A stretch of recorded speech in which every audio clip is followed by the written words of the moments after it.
Kevin had been backed into a corner by Penny's accusations, so he finally told her why he'd taken her phone. Mike couldn't figure out how Kevin knew about his plan to get her to pay for the dinner at the Whistler Hotel's VIP room. But Meriwether had managed to let everyone know that Kevin had been in prison, so the situation was looking pretty bad for Kevin. "Didn't I just say that you wouldn't come up with a decent excuse? After all, do I look like someone who wouldn't have enough money to pay a bill?" Mike bragged to everyone.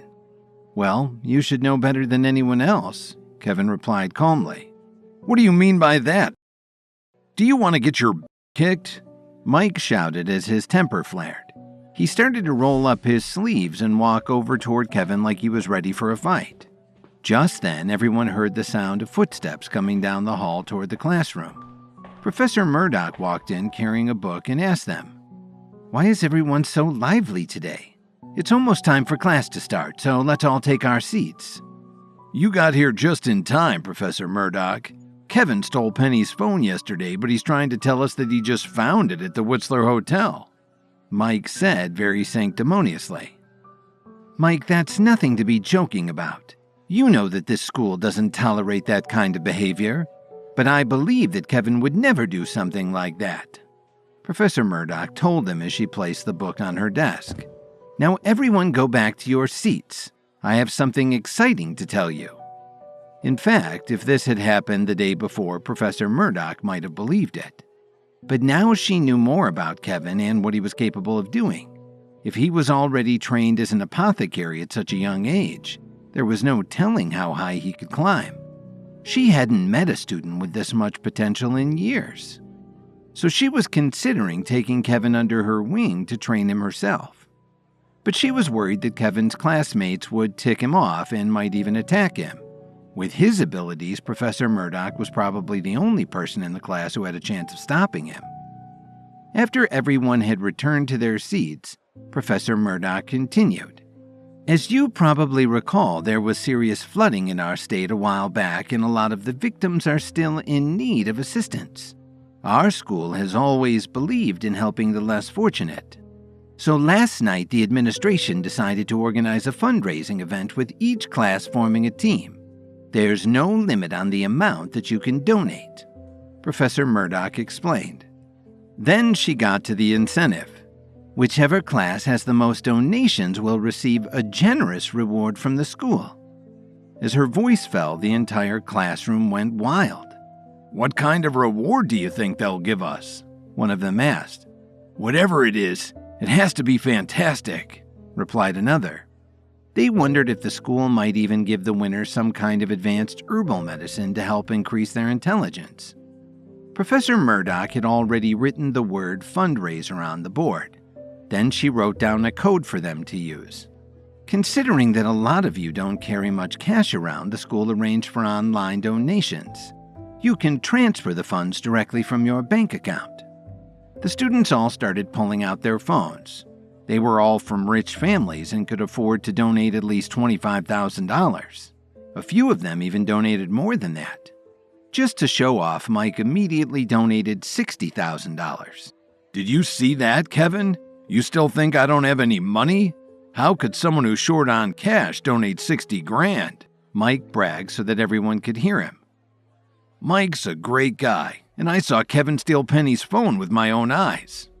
Lionel stood up and started jeering. "Professor Murdoch, I think we should report this to the administration. Someone like Kevin isn't fit to be in this school," Luther said disdainfully.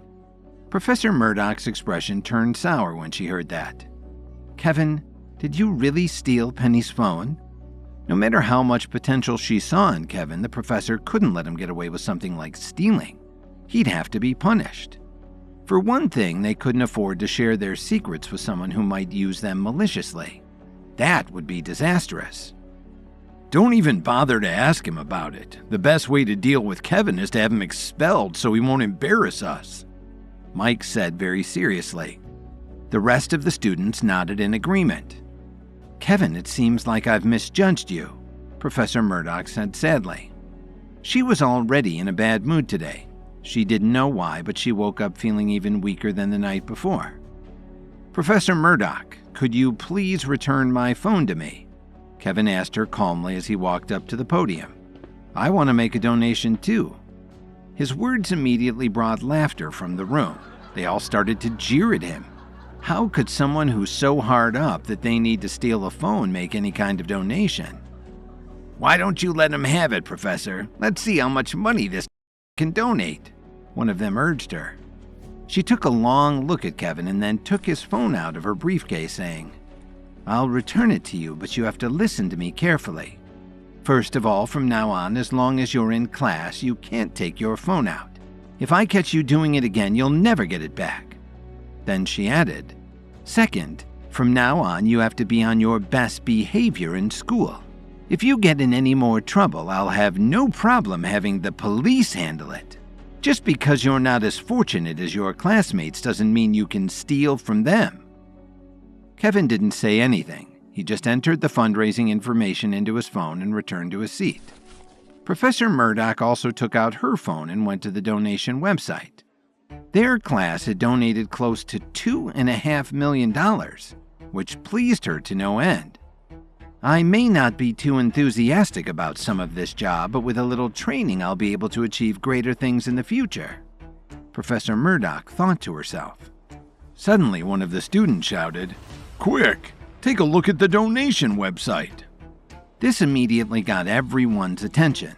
They all pulled out their phones to see. There was utter silence in the room.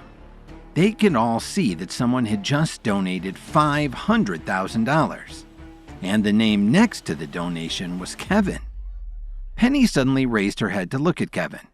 Why would someone who could afford to donate $500,000 steal a phone? Did I really misunderstand him? Penny wondered. She felt a little guilty. Luther and Lionel almost fell out of their seats. Nobody could believe it, but they had the proof right there. Kevin walked over to Mike and said, "You said I was so poor I had to steal a phone? Then tell me how many phones you could buy for $500,000. He said this loud enough so everyone in the class could clearly hear him. Mike suddenly got flustered. "What is there for you to be proud of when you're just spending your wife's money? Anyway, my father's the one who gave me my money, and I won't get scolded when I get home." Then Mike pulled out his phone and donated $500,000 to the fundraiser. Yesterday at night, he begged his father to give him more money for his expenses. He never knew that the money would be spent to save his reputation. He'd already spent $360,000 for dinner the night before, and now he was donating another $500,000. He hardly had anything left in his account. The students all saw Mike's name pop up on the fundraiser website, and they were really impressed. Mike relished in their praise. He looked at Kevin with a self-satisfied smirk and boasted, "Let's see if you can match that with your wife's money." Kevin's classmates started to whisper to each other. They didn't realize that he'd been spending his wife's money. The Jones family would really be ticked at him for doing that. While they were all processing this new information, some of them noticed that Kevin seemed really calm. But Mike was starting to look very upset. "Wow, Mike, it looks like you're really rich. Are you sure you are in the mood to compete with me?" Kevin shot back. Then he took out his phone and donated $1 million to the fundraiser. Everyone checked their phones and saw that Kevin had just donated $1 million more. They couldn't believe their eyes, and some of them started to get a very different opinion of Kevin. "Did this guy really steal his wife's card?" Mike gulped. He didn't have enough money left in his account to compete with Kevin. "Aren't you going to match my donation, Mike? Remember, it's for the disaster victims." Kevin teased him as he added another $500,000. The room fell quiet again. They all looked at Mike to see what he was going to do, but it was obvious that he was very upset. Mike opened his mouth to speak, but he choked on his words. His father had already told him not to ask him for any more money until next year. If he called him again today, his dad would probably be so mad at him that he'd fly into a rage and come to Chicago to straighten him out in person. That wouldn't go well. "How come you haven't made any more donations? Don't you have any money left in your account?" Kevin chided him. "You were just saying that I'm a poor jerk who had to steal a phone. Do you still think I'm poor?" Mike stared at Kevin for a long time, but he couldn't find the words to reply. If he'd known this would happen, he wouldn't have donated so much money. Now he really felt like a fool. He'd been trying to make Kevin look like a but he'd only hurt himself. Mike got so angry that he punched Kevin in the shoulder. Suddenly the class realized that Mike had just been trying to impress them all, even though he really couldn't afford it. "I can forgive you for insulting me, but do you expect to get away with hitting me?" Kevin growled as he grabbed Mike's wrist with one hand and slapped him hard on the cheek with the other. The blow knocked Mike back several feet and he fell to the floor with a thud. "Kevin, how can you do that?" Professor Murdoch shouted from the podium. "I'm sure you saw what he did, Professor. Mike struck me first and I was just defending myself," Kevin replied frankly. "Do the school regulations say that I can't fight back when I'm being bullied?" Professor Murdoch was obviously angry, but she knew that Kevin was right. When Kevin donated all of that money to the fundraiser, the professor started to change her mind about him. But after seeing him strike a fellow student, his good deeds didn't matter anymore. "Come to my office," Professor Murdoch ordered him. She seemed like she was about to lose control of herself. Kevin wondered what was going on. He could tell that she seemed a little weaker than before. He followed her into her office and stood there quietly. "Kevin, private fights are strictly prohibited here. If you dare to strike anyone again, you'll be severely punished," Professor Murdoch informed him. "Are you taking Mike's side, Professor? Didn't you see how he was bullying me?" Kevin replied casually. Then he asked her, "Are you feeling okay? You don't seem as strong today as you usually do." "What makes you say that?" she asked him as a look of panic flashed in her eyes. She hadn't spoken to anyone about how she'd been feeling. "Did you forget what I said at the dinner last night? I told you that there was something strange about the pill Mike gave you and I warned you not to take it." Kevin reminded her as he shook his head. "But you told me that you couldn't see anything wrong with it." "Are you making fun of me, Kevin?" Professor Murdoch changed the subject as she deliberately avoided talking about the pill. "Maybe I didn't get enough sleep and my body hasn't had a chance to recover yet." "You're lying to yourself, Professor. There's no need to do that with me," Kevin admonished her with a smile. "If I'm right, you'll have lost all your progress within 3 days, and you'll never be able to get it back, no matter what you try." Professor Murdoch began to panic, but quickly calmed herself and asked Kevin, "Are you trying to scare me?" From what she knew about the augmentation pill, these effects Kevin was talking about didn't make any sense.